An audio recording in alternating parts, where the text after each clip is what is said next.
Um, what if I told you that right now, nearly 1 in 3 adults on Earth is actively missing a fundamental biological requirement for survival?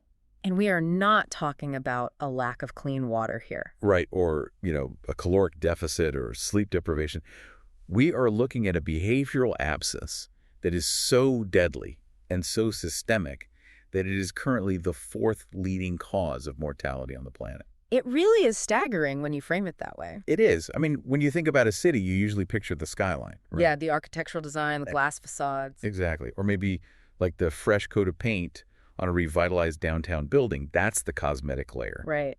But if you really want to know if a city is going to survive, if it's going to function under pressure, you don't look at the paint. No, you look at the plumbing. You look at the plumbing. You look at the electrical grids, the structural engineering, the waste management, transport networks. Exactly. You look at the invisible infrastructure, because if the transport grid locks up or if the water pressure just drops to a trickle, it really doesn't matter how beautiful the buildings are from the outside. The city's just going to face systemic failure. Yeah, the aesthetics mean absolutely nothing if the underlying engineering is compromised. And so that brings us to the overarching framework for today's deep dive into the global burden of physical inactivity. We are going to be using Chapter 8.5 of the Oxford Textbook of Global Public Health as our primary structural spine today. Which is such an essential text. It really is. So Yeah. I warmly welcome you, the listener, to this conversation. We are framing this deep dive as a companion to your reading of the Oxford chapter. Keep the text handy because we want to build clear conceptual frameworks together. Right, because for a very long time, both in popular culture and, even in some clinical settings, we've viewed human physical activity as a cosmetic pursuit. Like painting the building. Exactly, like painting the building. We treat going to the gym or taking a jog as this leisure activity. Something you do just to look a certain way or to fit into a specific pair of jeans. But when you actually dig into the epidemiological data from the textbook, it reveals a stark biological reality. Which is that movement is not the paint. No, movement is the fundamental structural engineering of the human body. Without it, the human city faces systemic gridlock and eventually total collapse. So our mission today is to execute a conceptual deep dive into this. We want to decode the specific biological mechanisms that make movement a universal protective factor. And we need to explore why the field of public health has to shift from simply telling individuals to exercise more, to fundamentally engineering environments where movement becomes the default. It's a massive paradigm shift. Okay, let's unpack this. The textbook drops a staggering statistic right at the beginning. Yeah. As we mentioned, physical inactivity is the 4th leading cause of death worldwide. Just let that sink in for a moment. Yeah. We are not talking about a pathogen or a virus or an environmental toxin in the traditional sense. We're talking about the absence of a behavior. Exactly. According to the global health data covering 122 countries, representing nearly 89% of the world's population, an estimated 31.1% of adults are physically inactive. Wow. 31.1%. Yeah, that's nearly 1 in 3 adults failing to meet the absolute minimum recommendations for movement. That is just a massive portion of humanity not moving enough to maintain their baseline structural engineering. So if you listening to this right now or sitting at a desk or in your car, your body is currently operating at baseline. The infrastructure of your personal city is basically on standby. Right. And the consequences of that standby mode are severe. The data says if inactivity levels were decreased by just 10 to 25% globally, more than 1.3 million deaths could be averted every single year. Every single year. And global life expectancy would increase by 0.68 years. Which, that might sound like a small fraction of a year to one individual. That's right. But across 8 billion people. Exactly. You're looking at hundreds of millions of healthy life years gained across the population. It's incredible. But before we dive into the biology of how that happens, we have to establish a really vital distinction from the text. Right, the definitions. Yeah. In public health, we differentiate between physical activity and physical fitness. It seems like semantics, but it's actually the foundation of how we approach the entire problem. Okay, so break that down for us because they sound interchangeable to a layperson. They do, but they're entirely different in epidemiology because of how we measure risk, exposure, and outcome. Okay. Physical activity is defined as a behavior. It's any bodily movement produced by skeletal muscle that requires energy expenditure. So sweeping the floor, walking to the bus, that kind of thing. Exactly. Now, physical fitness, on the other hand, is a condition or a state of being that results from that behavior, along with, genetic factors. I see. So you can think of physical activity as the continuous process and physical fitness as one of the potential clinical outcomes. That's spot on. In public health, you have to target the behavior. You target what people actually do in their daily lives, their work, their active transport, their domestic chores, their leisure. It's like fitness is having money in the bank, but physical activity is the actual daily habit of saving. Oh, that is a perfect way to conceptualize it. Right, because you can't just legislate that everyone must have a high bank balance.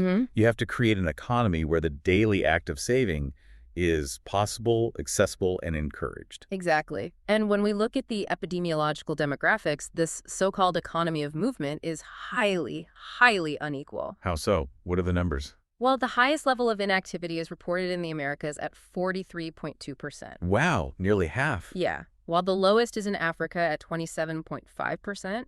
We also see that women are more inactive globally at 33.9% compared to men at 27.9%. Okay, and I assume it universally declines with age across all regions? Predictably, yes, it does. But there is a paradox here that feels counterintuitive at first glance. We see that physical inactivity is significantly higher in wealthier and more urbanized countries. Yes. Why is inactivity so much higher in wealthier nations when they theoretically have more leisure time, more disposable income, and, better access to things like boutique gyms, wearable technology, and recreational sports? This gets right to the heart of the epidemiological transition. In the developed world, daily occupational and transport-based physical activity has essentially been engineered out of existence. Okay, engineered out. How? Think about an agrarian or developing society. Energy expenditure is an unavoidable requirement of daily survival. Right, you're farming, you're walking long distances for water or to get to a market. You're performing manual labor. Movement is totally non-negotiable. But as countries become wealthier and more urbanized, we build labor-saving devices. Like cars and washing machines. Exactly. We build widespread automobile infrastructure, elevators, and desk-based knowledge economies. We have taken movement out of the realm of necessity and placed it entirely into the domain of discretionary leisure. So if you don't actively choose to put on running shoes and spend your free time exercising, your baseline activity in a modern, wealthy city is effectively zero. Precisely. Your environment demands nothing of your skeletal muscles. And from a clinical framework, the text makes it clear we have to view sedentary behavior not just as the absence of fitness, but as an independent, major modifiable risk factor. Yes, prolonged sitting acts as an active exposure that directly leads to adverse health outcomes. It is fundamentally different from just not being fit.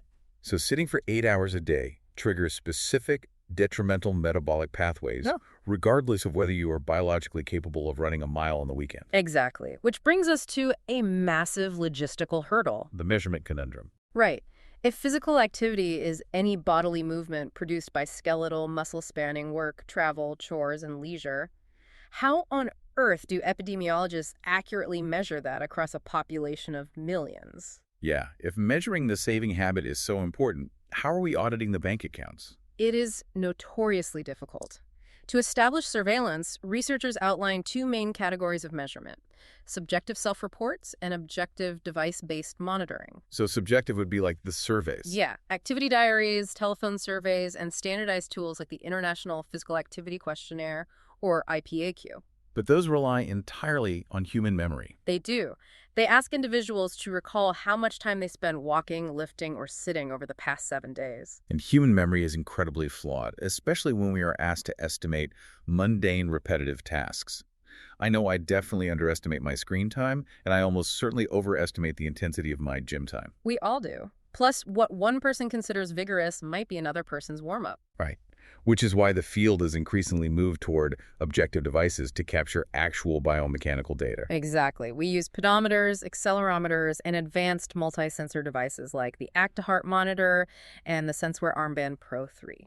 I was reading about those multi-sensor armbands in the chapter, and they are Fascinating. They aren't just counting steps like a basic pedometer. No, they are much more sophisticated. They're measuring heat flux, like the rate at which heat is dissipating from your body, along with galvanic skin response and triaxial accelerometry. And they can monitor continuous activity for up to 21 days. Yeah, they give us a much more precise picture of a person's actual physiological load without the cognitive bias of self-reporting. And the standard scientific unit they use to quantify this energy expenditure is the MA, right? The metabolic equivalent. Yes. The textbook defines 1 ME precisely. It is the resting metabolic rate at 3.5 milliliters of oxygen per kilogram of body weight per minute. Okay, so 1 mg/t is essentially just the baseline energy you burn, sitting perfectly still, just breathing and existing. The baseline operating power of the human machine. Correct. The MIC-T is the baseline metric for surveillance. If you are sitting on the couch reading a book, you are expending 1 MIT. And if you get up and sweep the floor, You might be expending 3 MITs. If you are running, you might hit 8 or 10 MITs. okay. Researchers estimate daily energy expenditure by taking the tracked activities, assigning them a MET value based on controlled laboratory observations, and multiplying it by the duration. But if we step back and look at the subjective surveys again, I see a major conflict here. What's that? Well, if 1 MIT is just me sitting here breathing, how do researchers accurately calculate the MIT-Ts of someone who fills out a self-report survey and claims they did an hour of heavy yard work? Right. Because their version of heavy yard work might just be casually holding a garden hose and admiring their lawn for an hour, while someone else's version is aggressively digging a trench and hauling wheelbarrows of dirt. How can you assign a standardized MBIT value to such noisy inputs? That is the exact surveillance versus precision dilemma that public health professionals wrestle with constantly. It seems impossible. Subjective recall is inherently noisy. When an individual fills out the IPAQ and logs an hour of yard work, the researcher applies a standardized MET value to that hour, let's say 5 MITs. But the actual oxygen consumption is vastly different between the hose holder and the trench digger. Vastly different. So how is any of this data considered valid for global public health policy? Yeah. Okay. This is where we must rely on the law of large numbers. The currently available subjective instruments do not provide perfectly precise kilocalorie counts for an individual over the long term. Right. However, they provide incredibly robust order of magnitude differences when applied to massive populations. Oh, I see. So when you sample 50,000 or 100,000 people, the individual who overestimates holding the hose and the individual who underestimates digging the trench tend to smooth out statistically. Exactly. What remains is a very clear, statistically significant correlation. We know without a doubt that the quartile of the population reporting the highest activity lives significantly longer and has fewer chronic diseases than the least active quartile. It's the difference between needing a sniper rifle versus needing a wide-angle lens. That's a great way to put it. For individual clinical prescriptions, you might want the sniper rifle precision of a SenseWear armband. But for public health and urban policy, we need the wide-angle lens of large-scale surveys to see the broader landscape of risk. Precisely. And speaking of that landscape of risk, let's explore exactly how movement acts as a systemic shield. Because when you look at the evidence for the biological benefits of physical activity, it reads almost like a panacea. It really does. Going all the way back to Hippocrates around 400 BC, physicians have instinctively known that movement promotes health. But today, we have the epidemiological frameworks to quantify exactly how much disease is caused by sitting still. Yes. A major concept here is the attributable burden of disease. This framework asks a specific question. Which is? What percentage of a specific disease in a population can be directly blamed on a specific modifiable risk factor? And the numbers they found for physical inactivity are staggering. It is estimated that 20% of the entire global burden of ischemic heart disease is attributable purely to physical inactivity. 20%, that's massive. And up to 15% for colon cancer and type 2 diabetes, and 10% for breast cancer and ischemic stroke. And in public health, we translate this burden into DELI's disability-adjusted life years. The LEs, we talk about those a lot in global health. Right. This is a crucial metric that combines years of life lost to premature death with years lived with disability. Physical inactivity is responsible for 5,000 to 7,000 DELIs lost just for ischemic heart disease alone. We are talking about thousands of years of healthy human life evaporating simply because the body's skeletal muscles are not contracting enough to maintain the internal infrastructure. It's tragic when you look at the raw numbers. So let's break down the actual biology here. We need to look at the how and the why, not just the what. Let's look at cardiovascular disease first. Okay. There's a meta-analysis showing a clear dose-response curve. Individuals getting 150 minutes a week of moderate intensity activity had a 14% lower coronary heart disease risk. And those getting 300 minutes a week had a 20% lower risk. But how exactly is the mechanical act of moving your legs shielding your coronary arteries? It is a profound cascade of biological benefits. Let's look at 3 specific mechanisms outlined in the chapter: endogenous antioxidants, epicardial fat reduction, and vascular remodeling. Okay, let's take those one by one. Endogenous antioxidants. First, regular exercise boosts your body's endogenous antioxidant levels, meaning your cells become intrinsically better at neutralizing damaging free radicals. Got it. And second, it actively reduces epicardial fat. Now, epicardial fat is the visceral fat physically surrounding the heart, correct? Correct. Why is that specific fat pad so dangerous compared to, say, subcutaneous fat on your arms? Excellent question. Epicardial fat is highly metabolically active. It doesn't just sit there storing energy. What does it do? It functions almost like an endocrine organ, secreting inflammatory cytokines right into the adjacent cardiac tissue and coronary arteries. Yeah. This localized inflammation is a massive driver of atherosclerosis. By exercising and reducing that specific fat pad, you are essentially removing a toxic waste dump that is sitting right next to the city's central water pump. That makes perfect sense. Now, I was reading about the third one, vascular remodeling and heat shock proteins. If I understand the vascular remodeling correctly, it sounds almost like taking a high-pressure hose to clean out a rusty pipe. Oh, I like that. Yes. The sheer stress of the blood flowing faster and harder during exercise physically rubs against the inner lining of the arteries, the endothelium, and that mechanical friction forces the endothelium to produce nitric oxide, right? Exactly right. Does that mean our blood vessels literally need physical friction to stay flexible? That is a phenomenal analogy, and yes, that is exactly how it works. The endothelium is highly responsive to mechanical forces. Okay. The sheer stress of increased blood flow during physical activity signals the endothelial cells to upregulate endothelial nitric oxide synthase. And that's the enzyme that produces nitric oxide. Yes. And nitric oxide is a potent vasodilator. It keeps the blood vessels flexible, dilated, and less prone to the rigid atherosclerotic plaques that cause heart attacks. So without that regular shear stress, the vessels just become stiff and dysfunctional. Exactly. And as for heat shock proteins, they act as cellular chaperones. Chaperone. Yes. When your body experiences the mild, controlled stress of exercise, like an increase in core temperature, slight cellular hypoxia, or the mechanical tearing of muscle fibers, it ramps up the production of these proteins. Okay, and what do they do? They essentially act as repair crews, fixing damaged proteins and protecting the cells from more severe uncontrolled stress later on. Oh, I see. It is a classic example of biological hormesis. The mild stress of exercise makes the cellular infrastructure more resilient to major insults. So going back to our metaphor, physical activity isn't just patching one app.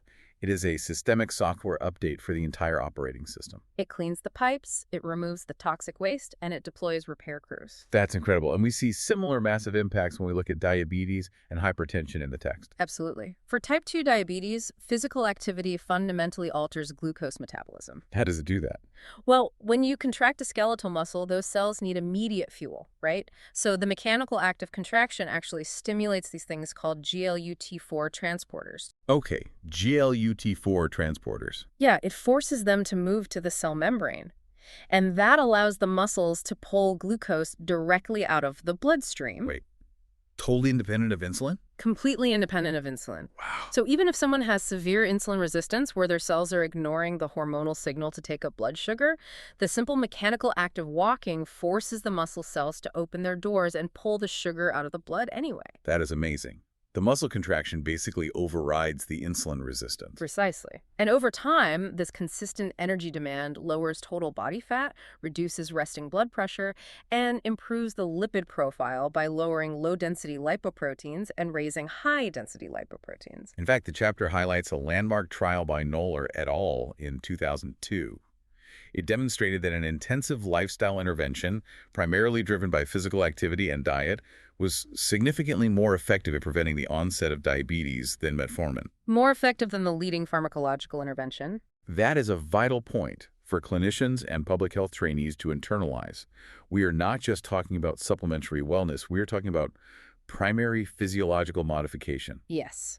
Now let's talk about cancer, because this is where the biological mechanisms really blew my mind. Yeah, we hear about exercise for the heart all the time, but the data states the risk of colon, breast, and endometrial cancers is reduced by 25 to 30% in physically active individuals. It's huge. How does moving your arms and legs stop a tumor from initiating in your colon? It seems so disconnected. This is a prime example of pattern recognition in biology.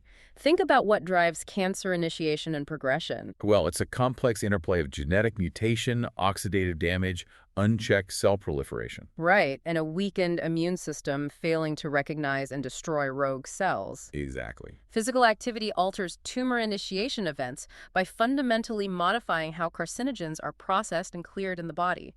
Specifically, exercise enhances the cytochrome P450 system. Now, the cytochrome P450 system is a massive detoxification pathway, primarily located in the liver, right? Yes. So it's like the city's sanitation department. Exactly. It is a large family of enzymes responsible for metabolizing and clearing endogenous toxins, pharmaceuticals, and environmental carcinogens from your system. And physical activity upregulates this. Yes, it upregulates selective enzymes in this carcinogen detoxification pathway. It revs up the sanitation department, clearing out potential DNA-damaging agents before they can cause mutations. But the textbook notes that physical activity does more than just enhance detoxification. It also improves DNA repair systems directly, scavenges reactive oxygen species, and remarkably, suppresses angiogenesis. Yes, angiogenesis. That's the process by which a growing tumor secretes chemical signals to trick the body into building new blood vessels directly to the tumor. Essentially establishing its own private supply line of nutrients and oxygen. Right, and physical activity alters the systemic environment, making it hostile to this process. Cutting off the supply lines. Furthermore, for hormonally driven cancers like breast and endometrial cancer, physical activity reduces total circulating adiposity. Which means less body fat. Right, which in turn reduces systemic estrogen levels, removing the primary growth signal for those specific tumors. Then what about colon cancer? For colon cancer, mechanical movement decreases gastrointestinal transit time. That means the mucosal lining of the colon spends significantly less time in contact with ingested carcinogens. It's cutting off the tumor's supply lines, removing its hormonal fuel, and upgrading the body's internal security forces all at the same time. The scale of protection is breathtaking. It really is. And the systemic benefits don't stop at soft tissue. We also see profound effects on structural tissue, specifically regarding osteoporosis. Right. The data notes that weight-bearing exercises and resistance training are crucial for maintaining bone mass and preventing the severe deterioration that leads to fractures in older populations. Yes, and Segrist specifically points out the necessity of those two types. Weight-bearing exercises, where bones and muscles work continuously against gravity like brisk walking, jogging, or dancing, and resistance training, which uses muscular strength to move an external load. And this comes back to mechanical stress again, right? Bones aren't just dead scaffolding. They are highly dynamic, living tissue. Precisely. Bone remodeling is governed by osteoblasts, which build bone, and osteoclasts, which break it down. Okay. When you place mechanical stress on a bone through weight-bearing or resistance training, the bone tissue physically deforms on a microscopic level. Oh, wow. It actually bends. Yes, microdeformation. And this sends signals to the osteoblasts to lay down more mineralized tissue to reinforce the bone against future stress. So without that constant mechanical demand, the osteoclasts just outpace the osteoblasts, and the bone loses density, becoming fragile and porous. Exactly. So sitting still literally allows your skeleton to dissolve because the body perceives the bone mass as metabolically expensive and mechanically unnecessary. That is a terrifying thought. It is. And finally, we have to look at the massive impacts on mental health and cognitive function. The chapter details how physical activity prevents and manages psychiatric disorders. It actively reduces depressive symptoms, anxiety, and panic disorders. The data even shows measurable benefits in managing symptoms for schizophrenic and bipolar patients. And neurologically, it offers powerful neuroprotection against conditions like multiple sclerosis, dementia, and Alzheimer's disease. The mechanisms here are as systemic as they are in the cardiovascular system. Every time you engage in moderate to vigorous physical activity, you increase cerebral blood flow. And okay, delivering oxygen and nutrients to the brain. Yes, but it also stimulates the release of brain-derived neurotrophic factor, or BDNF. BDNF. I've heard that described as miracle grow for the brain. That's a great description. It stimulates neurogenesis, the actual growth and proliferation of new neurons, particularly in the hippocampus. And the hippocampus is the brain region vital for memory consolidation and learning. Right, and one of the first areas to atrophy in Alzheimer's disease. So movement is physically rebuilding the memory centers of the brain. Exactly. And from an immunological standpoint, it also promotes the activity of natural killer, or NK cells, and increases total leukocyte, monocyte, and T cell counts. Meaning your immune system is highly sensitized and patrolling the city more effectively. Yes. What is fascinating here is how universal this biological prescription is across every organ system. But there is a vital nuance in the epidemiological data regarding the dose-response curve that we must emphasize. Right, you mentioned earlier that 150 minutes gives a 14% lower risk of heart disease, and 300 minutes gives a 20% lower risk. But the steepest drop in risk, the most massive return on investment, actually occurs right at the very beginning of that curve. That is one of the most encouraging public health insights I've ever seen. The data proves that the most significant relative health gains occur when an individual moves from zero activity to just some activity. Yes.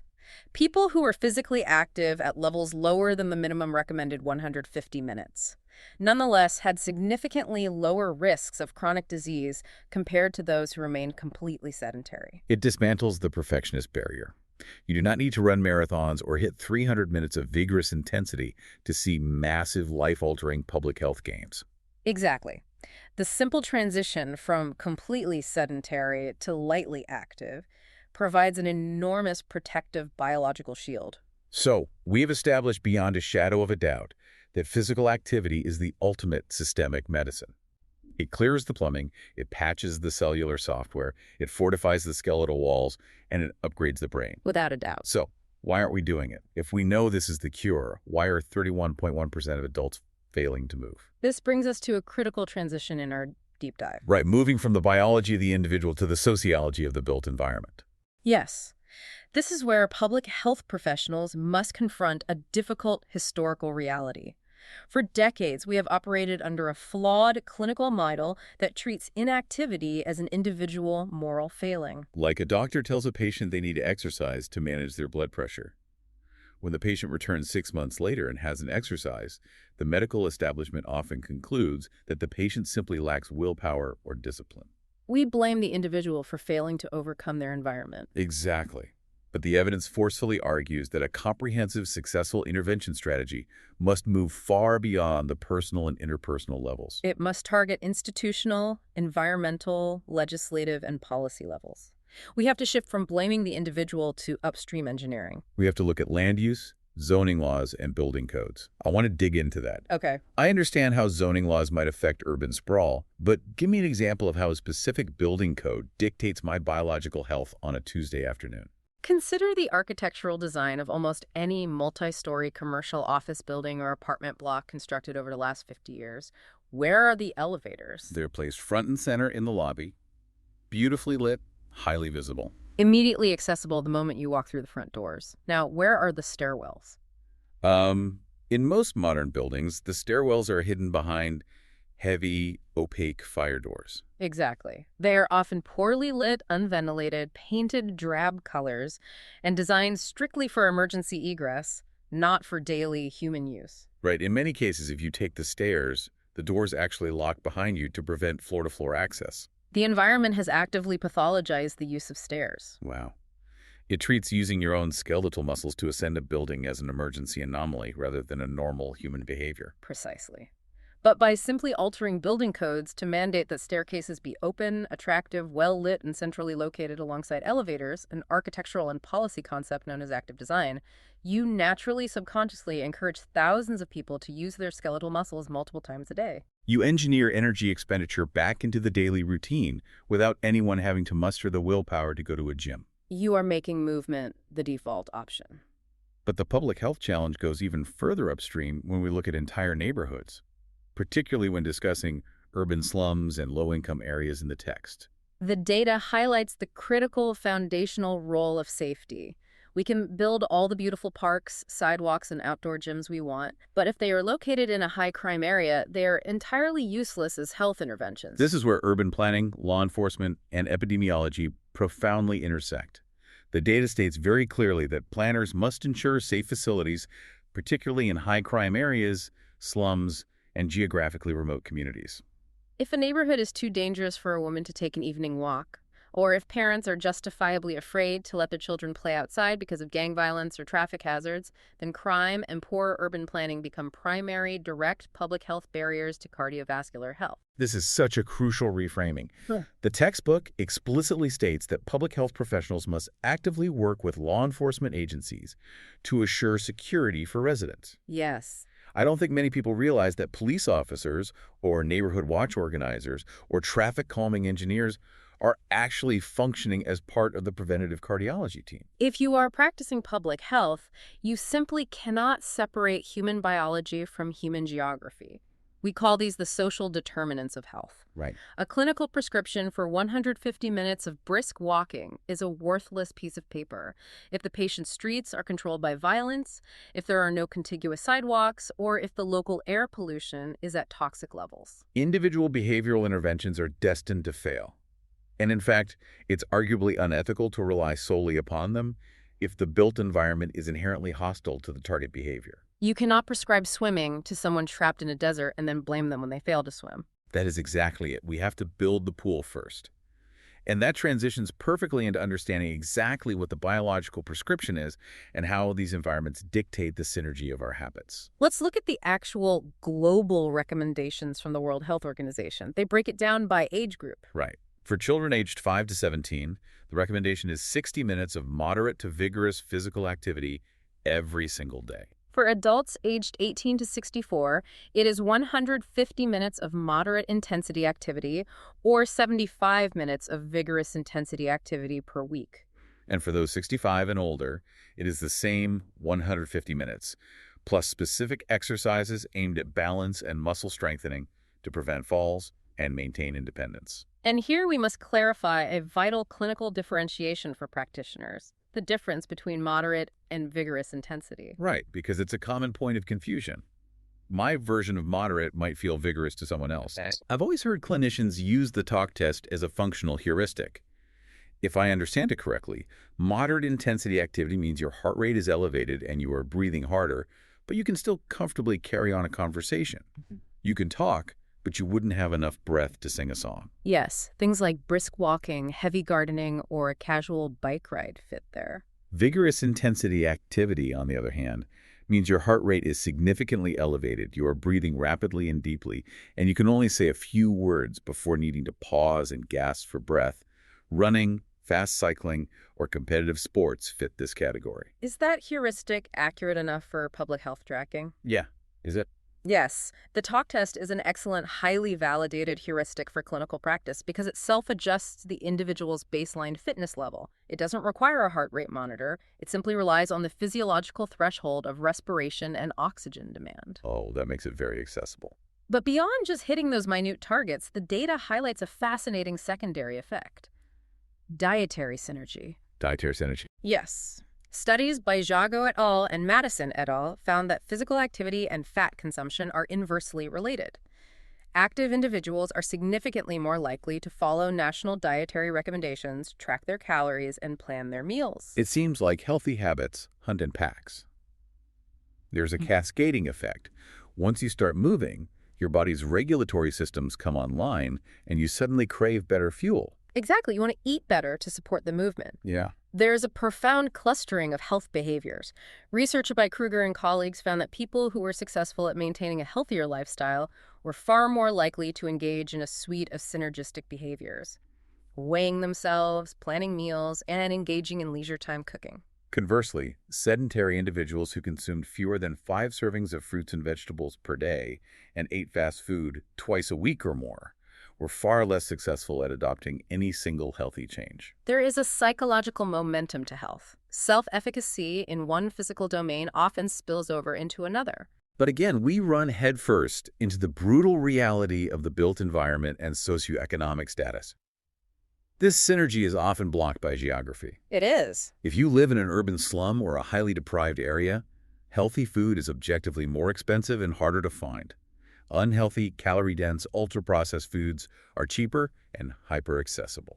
And as the research notes, large grocers selling fresh, healthy foods are highly reluctant to move into high-crime or impoverished areas. This is the compounding nature of health disparities. It is a vicious, interlocking cycle. Poverty often dictates living in unsafe built environments, which directly prevents outdoor physical activity.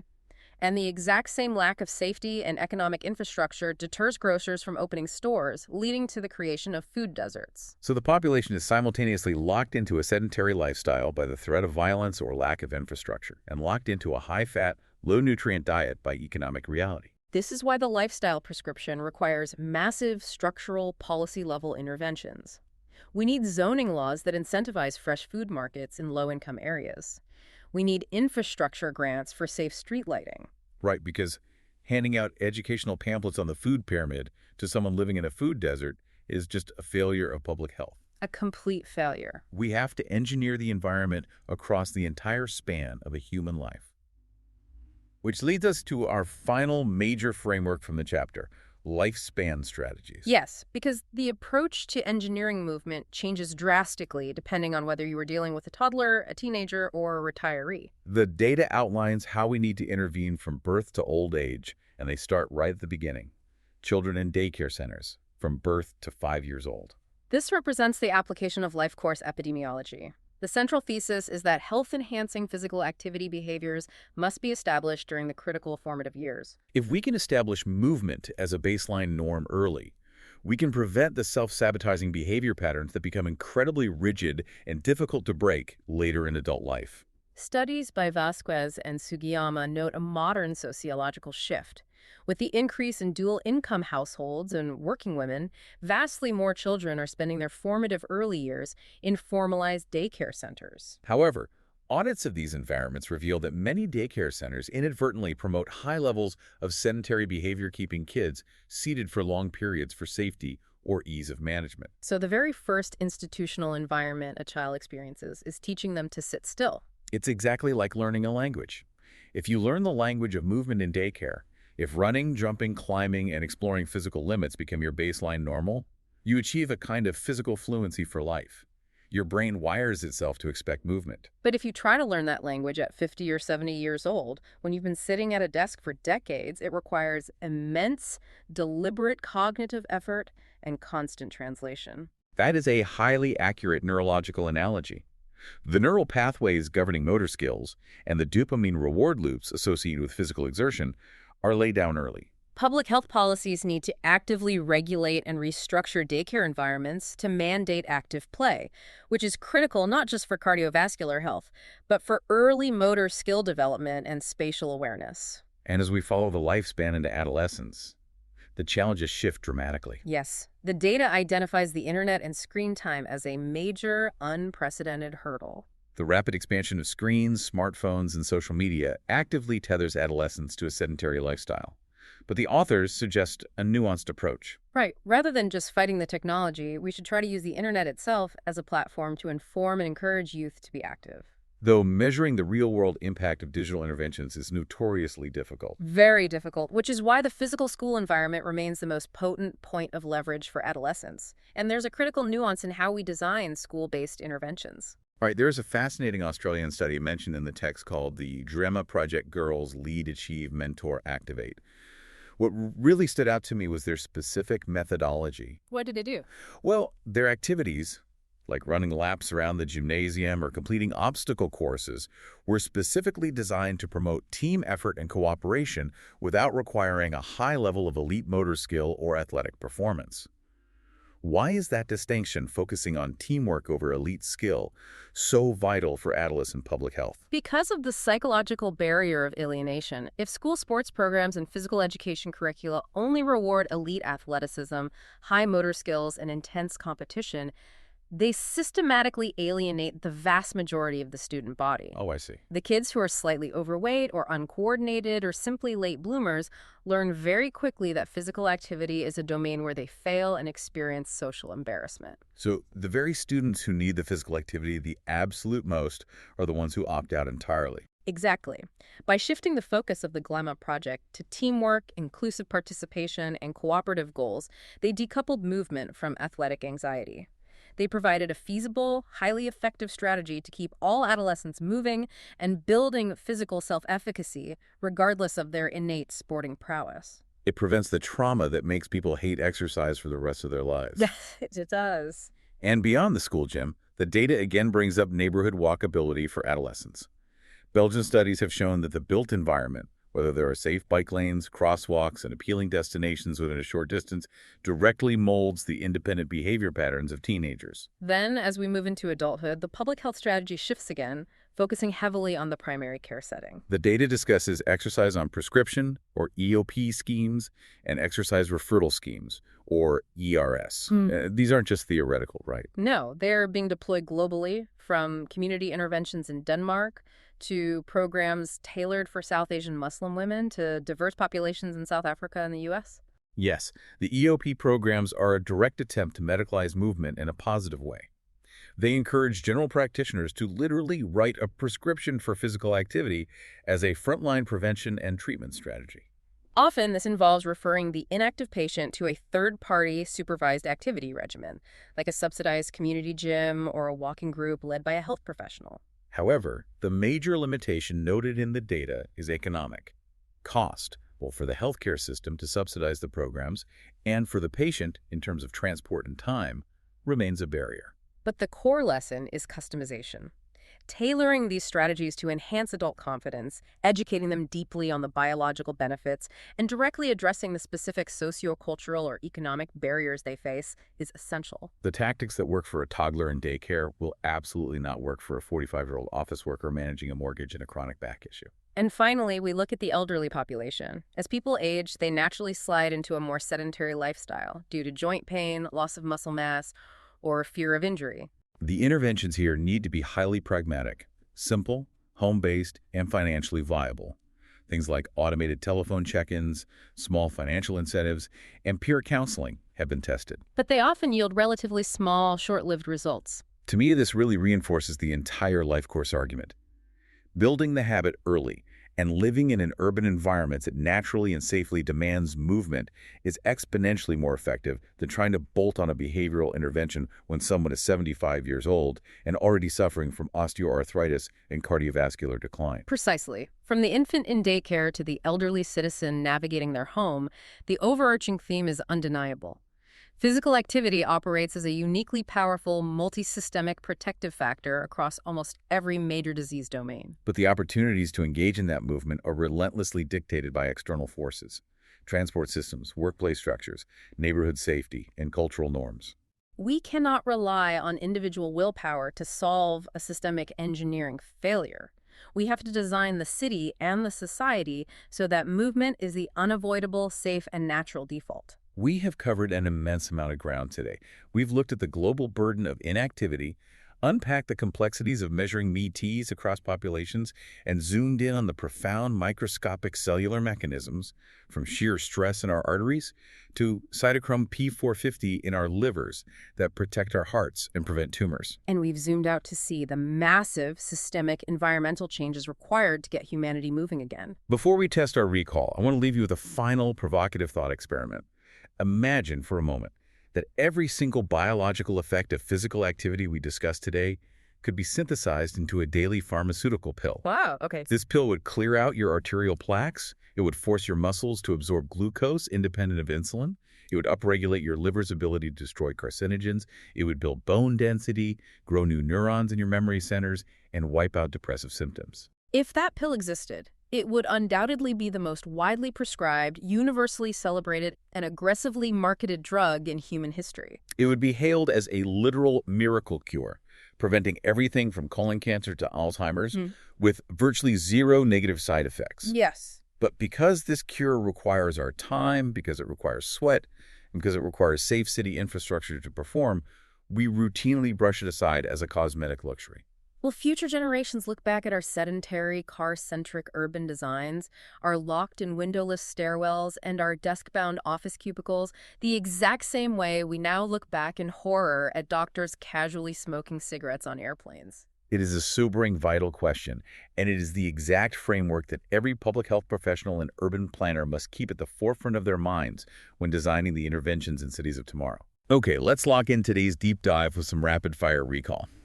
I'm going to ask 6 single best answer style questions. Answer these in your head before the expert gives the solution. Question 1. Globally, approximately what percentage of adults failed to meet minimum physical activity recommendations? 31.1%. You can revisit the epidemiology section of Chapter 8.5 for the full demographic breakdown by region and gender. Question 2.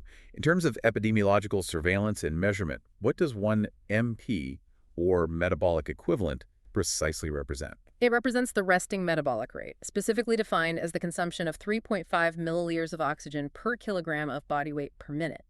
Revisit definitions and measurements for more on how objective and subjective surveillance tools utilize this metric. Question 3. Which specific biological detoxification pathway is mechanically enhanced by physical activity, contributing significantly to a reduced risk of certain cancers by clearing carcinogens? The cytochrome P450 system. The detailed mechanisms of how this system scavenges reactive oxygen species are found in the Evidence for Benefits Cancer section. Question 4. What 2 specific types of physical activity are recommended by Segrist for building and maintaining bone mass in the context of preventing osteoporosis? Weight-bearing exercises and resistance training. Both are required to provide the mechanical stress necessary for osteoblast activation. You'll find this detailed under Evidence for Benefits Osteoporosis. Question 5. According to WHO guidelines, how many minutes of moderate to vigorous physical activity are recommended daily for children aged 5 to 17? 60 minutes daily. Review the global recommendations on physical activity section for the distinctions between the adult, elderly, and pediatric guidelines. Question 6. What critical non-medical community factor does the data identify as an absolute necessary prerequisite for promoting physical activity and healthy eating in urban slums and high-crime areas? Law enforcement and neighborhood safety or security. The intersection of crime and public health is a key concept in the Barriers Facilitators section. Thank you so much for joining us on this deep dive.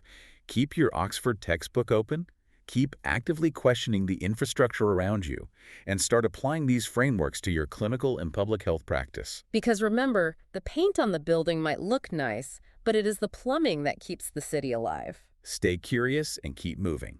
Here are the details of this episode. Physical activity. Episode description. Physical inactivity is a leading risk factor for global mortality and contributes substantially to cardiovascular disease, diabetes, certain cancers, musculoskeletal disorders, and poor mental health.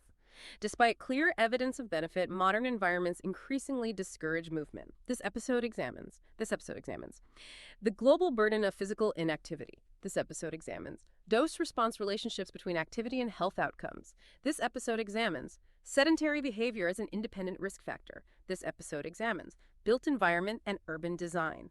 This episode examines active transport and walkability. This episode examines school and workplace-based interventions. This episode examines social inequality and access to safe spaces for movement. This episode examines the life course importance of movement. This episode examines physical activity operates as a powerful protective factor across multiple disease domains. Even modest increases in movement confer significant health benefits. Yet opportunities to move are often shaped by transport systems, workplace structures, neighborhood safety, and cultural norms. This episode examines. The episode explores how public health must shift from advising individuals to exercise more toward designing environments that make movement the default option. This episode examines. Activity is not merely leisure, it is infrastructure. This episode examines. Lit on honor. This episode examines. Key takeaways. This episode examines. Physical inactivity is a major modifiable risk factor for chronic disease. This episode examines. Benefits accrue across a broad range of intensities and durations. This episode examines. Sedentary behavior independently increases risk. This episode examines. Built environments strongly influence activity levels. This episode examines. Safe, accessible public spaces promote population health. This episode examines. Policies that support active transport yield wide health gains. This episode examines early life habits influence lifelong patterns of movement.